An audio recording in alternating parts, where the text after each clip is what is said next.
My name is Pirita Tuisku, and I'm originally from Finland, but I moved to Edinburgh about it's going to be 5 years now this year. Yeah, 5 years ago, I moved to Edinburgh, and yeah, I'm a dance artist from my profession.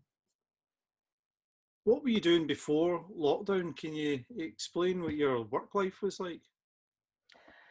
So before the lockdown, I kind of had established my feet in that way that I was teaching classes. So I was teaching at dance base, but also I was going twice a week in Glasgow.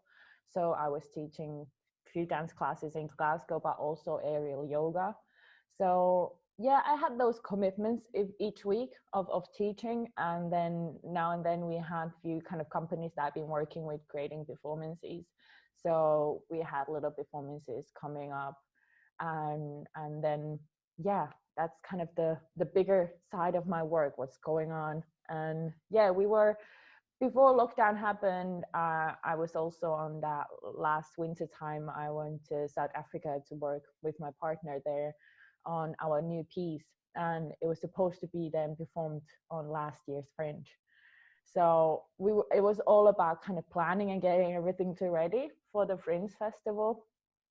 So yeah, that was kind of mainly just what kept me really busy before the lockdown kind of hit.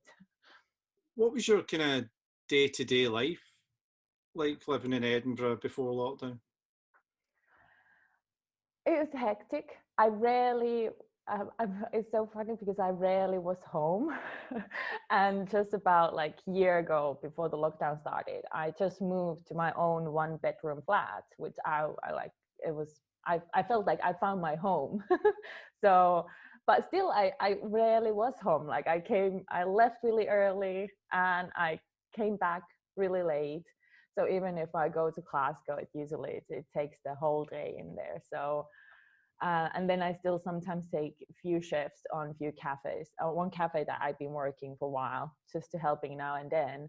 So I just felt like, yeah, my day was really busy. I was all around, and that's what I kind of liked. And I've been liking of being around it people. So yeah, it's going to places and even teaching, and even if there's um, like a break between class, I always kind of spend that break in the town because I live close to Royal Infirmary, so it's like three 4 kilometers away from the town. So I always kind of spend those breaks just on the cafes and just kind of writing, kind of doing my admin stuff in town. So yeah, I rarely kind of spend that much time at home.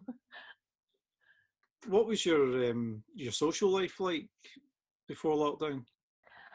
So we usually have this kind of meetings in towns that we go and have a coffee in town, and it just kind of goes around because everybody's kind of living a busy schedule. So I feel like having those lunch breaks of trying to multitask, of having a lunch together, just eat and socialize at the same time.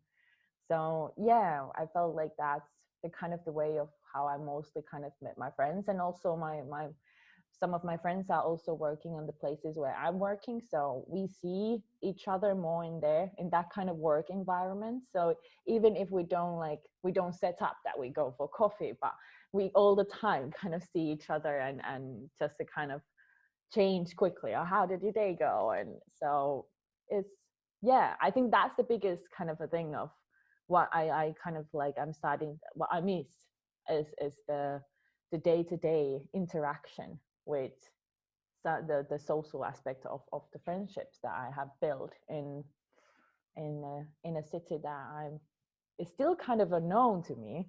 But so it's, I don't have like, I felt like I don't have that big friend group, but there's a lot of kind of people that I knew and I've been working with. So just the kind of interacting with them now and then, it's just kind of felt like that's the social aspect I have missed. Are you managing to maintain any of those social connections, like using Zoom or whatever? Yeah, I noticed that it's those friendships that have kind of built during that time. Then I moved to Edinburgh. They have gone, they have got stronger now throughout the lockdown that we talking more and we staying more connected. But yeah, I think I still miss that kind of, yeah, randomly, like we meet in a town and it's like, oh, I have a half an hour, or you have a half an hour, let's go for coffee. I think that's the kind of thing I'm missing it from. What did you know about the COVID-19 before lockdown? I think it was really strange, like now when I look really back on that time, because I went to Hong Kong on it was the October, like year before the lockdown started. I was there in October, and already on Hong Kong there started to be this news about this, like what's happening in China, and I was like, oh, that's so like that's strange, and it just kind of got to my head on that time. I'm like, what if this is gonna go around?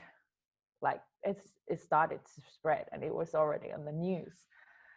When I got back to UK in that time, and then I went to South Africa, and it started to be already a little bit on the news, but everybody was like, "Oh, it's just on China," and I was just like, "Oh my god!" Like I had this fear, like, what if this is really coming around the world? Like what's gonna happen? And suddenly it became of this big fear of, well, yeah, what if we are told to stay at home? Like my work is going to end.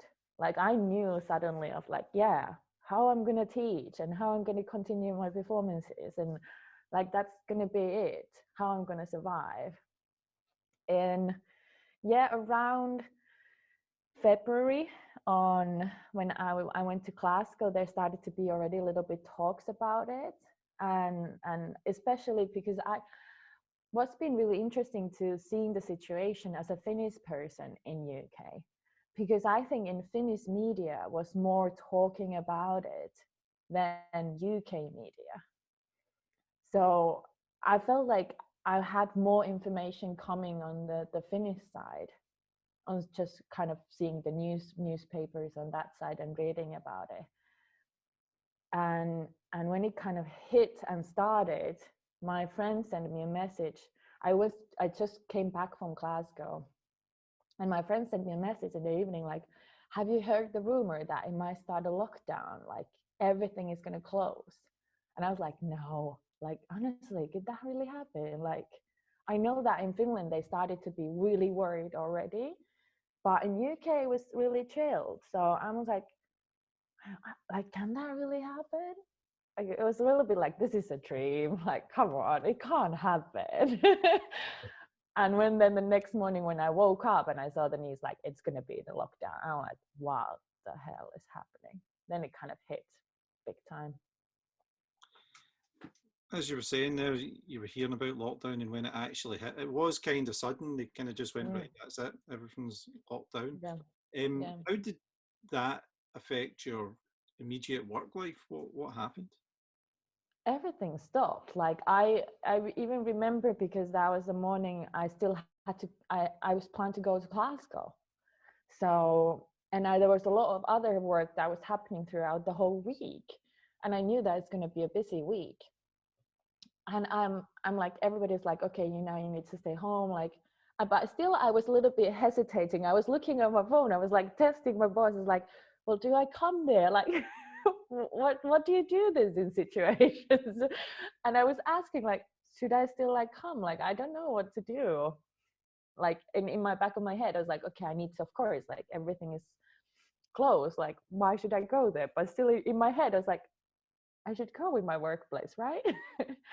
And even because on that weekend I was also helping on the cafe, and they were asking like, well, they can still kind of keep it a little bit open, well, would you like to come? And I had to really think the whole few days of, what should I do? Do I go there or not? My head is saying no, stay now home. But at the same time I'm thinking like, well, if I don't go to work I don't get paid. How do I pay bills then? And well, luckily then almost after that it started to be like, because I have also Crohn's disease, so I'm in the risk group. So after that the shielding started, which made me eased up my mind, like, okay, now it's the rule. You're not going anywhere, so now you're just staying at home. So that made me a little bit more eased, like, okay, I don't feel like I'm disappointing anyone if I don't go to work, because I feel like I'm not safe in there. Your social connections at that point, were they still quite strong, or did they kind of evaporate, or I think when kind of the lockdown started, it was really strong. Like everybody was kind of keeping in touch, and it was more on that time that everybody was. I think because also everybody had more time suddenly. Everybody were more available to talk, and I think everybody was on this situation of just finding a ways how to talk about this and how to communicate and how kind of go through this all in their heads about just talking. So at the first it was really strong. I felt like it was really strong connection with everyone. But I think throughout the time it started to little, I saw that who is kind of the true friends, or who is really kind of the close bubble, if we can say, and those relationships has got stronger. how did you deal with the isolation at that point? I think my biggest fear has always, like, I've never lived alone. Like I lived a long time, and even when I moved away from home when I was younger, I moved away and I lived with other people, and then I lived with my ex a while. And so even when I moved to Edinburgh, I was living with other people. I never been living alone. So being plus 30, I never been living alone. And luckily I had a little bit now experience before the lockdown being on my own, because that was a little bit what I think has always scared me. But I think the lockdown was a good kind of test as well. How can I manage to be totally alone, because everything is happening, like I was shielding 4 months. So being alone in your 1 bedroom flat, not going anywhere, only just taking your bin out, but otherwise it's just you inside. I think that really tested me and my kind of learning to be alone, which I am now really truly happy, because I've been always kind of the person who's going about, and I like to be active and I like to be busy and I like to be social. So it's really hard on time to time. So I'm like, I just want to go. I just want to go to a cafe and just have my coffee and just look people when they're not going about, and so because there is still that kind of a community feeling even when you are around people. But yeah, it was hard on time, but I have proven myself that I'm stronger, even when more stronger than I thought I was. So I've learned to love being alone, and that's what I now like. I don't know if I have turned to this little alone wolf then of who wants to be alone. Yeah, we'll need to see. I mean, do you think when it comes to, well, if we return to normal, do you think it will be you'll be wanting more alone time? I think I am now getting more used. Like even now that I got here in Finland for Christmas, because I was just like I've been isolating on self-isolating for 4 months, and now that things are getting back to normal, I was like, I just want to fly back to home and see my family, which I haven't seen over a year. And when I came here, I was hoping to get back, but I'm still here, which is like I'm in here living with my mom, which is again of sharing that space with somebody else. And I'm working from home, so I am here a lot. So it's another kind of an aspect to deal with. So, but I have noticed even in here, like I have seen a few times my childhood friends, but I haven't been. And I think it's just also that the virus is still out there. I am still a little bit cautious of not like going all the time places and seeing people. So I don't know. I'm interested to find out. I think that's something that I'm interested to see. what will started to happen when the virus is kind of gone and we can get back and it's safe to get back. I think that's still in my mind. That's why I have changed my flight tickets so often now, because I know that I'm in a risk group. I know my body is not stronger. Even like with normal flu, I get it really easily because my body is not just that strong. So that's, I think that's the bit behind my head all the time now. Like I just want to keep myself safe. So I think that's the aspect. Not that much that I would like to be surrounded with people, but I think it's just the little aspects of like, okay, I'm still a little bit cautious about it. Usually I ask people what they expect to happen in the future, but we've been in this for about a year since I started this. How's your work life changed now? What are you doing? Are you continuing, or have you completely stopped? So it's kind of like when the lockdown started, I had just 1 week of just, I felt like I needed to sleep. I've been working a lot before that, so I haven't had really days off. So I felt like this is my vacation. Like now I can sleep, I can clean my house, I can do my laundry, which I haven't had a chance to do. So after I got past that period, I felt like because of course I was shielding, I felt like I need to be connected with people. And for me, also teaching dance is the one way of connecting people. So I just kind of throw it out there of for kind of people who have been coming to my classes, or well, like what if I would start online live classes? Like, would you like to come?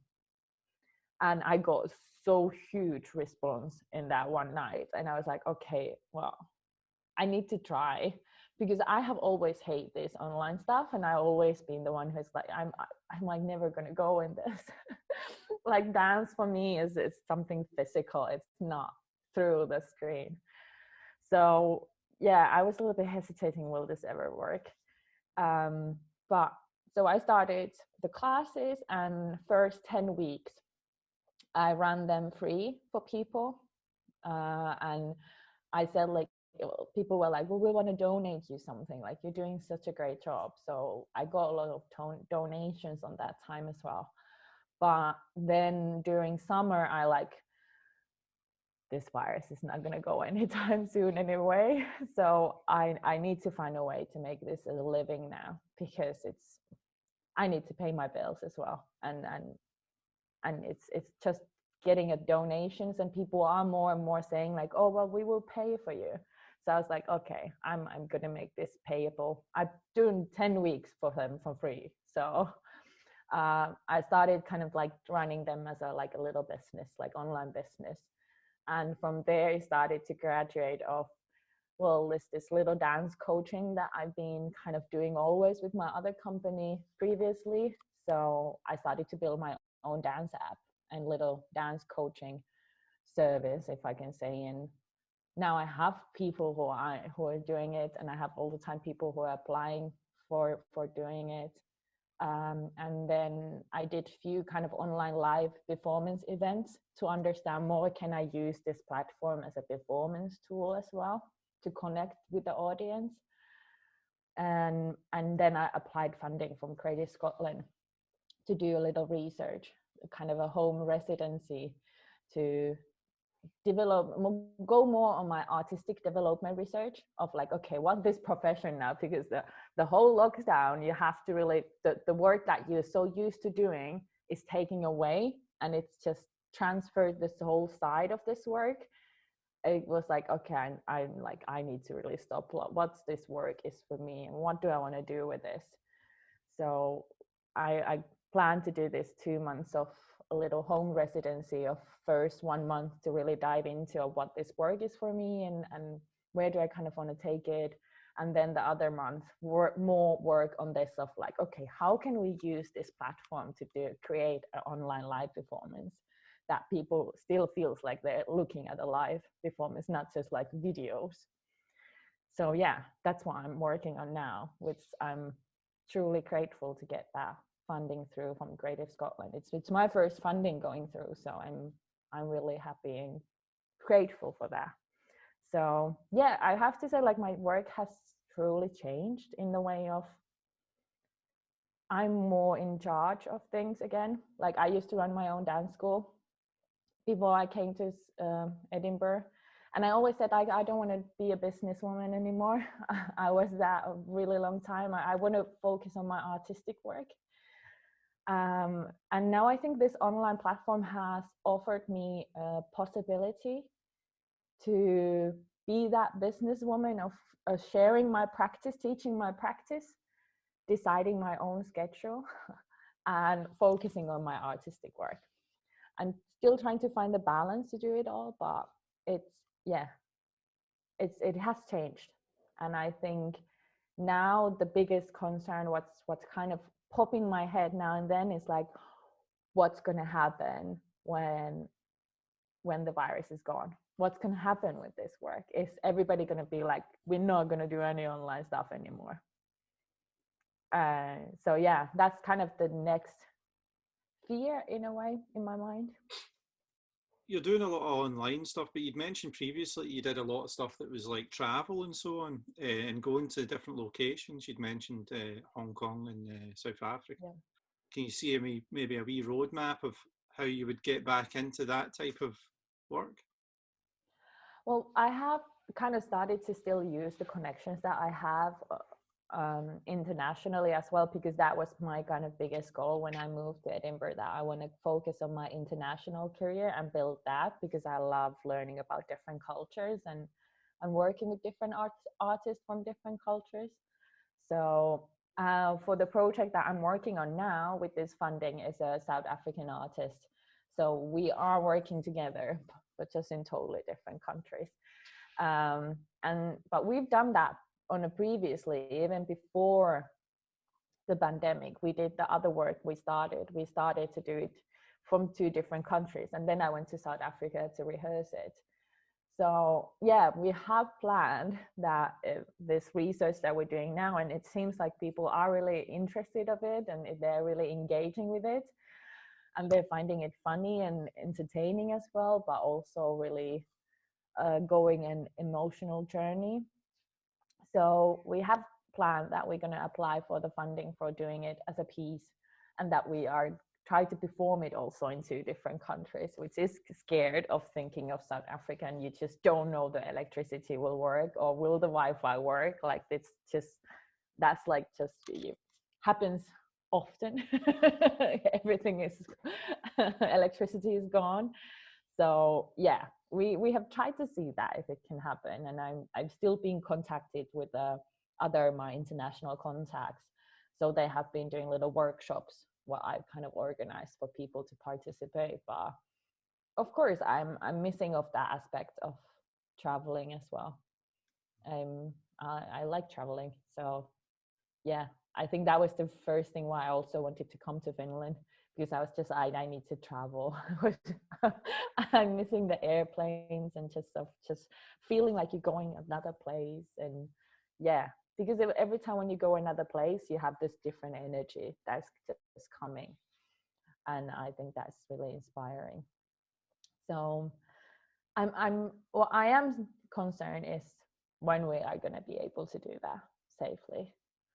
I have been kind of trying to be realistic that it's not going to happen anytime soon. Like I don't think that, like, if festivals are starting to run, I think they will more take local artists, and I think there's going to be a little gap, at least few years, to really start doing that work side again. So need to be kind of involving this online stuff. As you've said, you're back in Finland just now. What's the art scene like over there just now? So it a little bit depends on what part of Finland you are. Like in south, where is our capital city, culture centers has been closed, like theaters has been closed now as well. So, and it's been harder, even culture section than artists, to perform anything. But in like up north where I am now, I have been seeing 2 live performances now in the past few months. So it really depends on which part of Finland you look at it, but and even at our numbers are nothing compared to UK or many of European countries. We are really low on our cases. So, but it's just of this Finnish way, I think, of preventing things, which we are a little bit better than what I have learned in UK side. I think in our healthcare system, we are a little bit more as well of try to prevent things not to escalate. So I think that's why the government are making tougher rules, just that they're seeing like, okay, if we don't do this, it might just get out of hand. So there are a lot of people that haven't performed, haven't done their work, but at the same hand, there are a lot of dance teachers I know that they were only a little while not teaching, but they have got back to work now. So I haven't seen that much of this artistic suffering side. I know that there's not that much of easier to make the performances, but I think that there has been also a lot of different support on the government side of supporting the artists in different fundings as well. So, but of course, it's like I knew a few of my friends who had their art down south and they have their premiere coming up and it's all cancelled. So I know that it's tough for them as well. But yeah, it's different still because in my head I'm comparing to Scotland where the theaters has been closed over a year or almost a year now. So when I'm comparing that in my head, I'm like, oh, that's nothing. and because also I know in Scotland, like I don't think the theaters will start opening. Like I'm getting even skeptical, will the Fringe happen this year and how it will happen? Because I also know that brings a lot of like through Fringe, I have got a lot of jobs. Through Fringe, I have met a lot of other artists from different countries, which I'm working with now. So it like that's kind of my concern.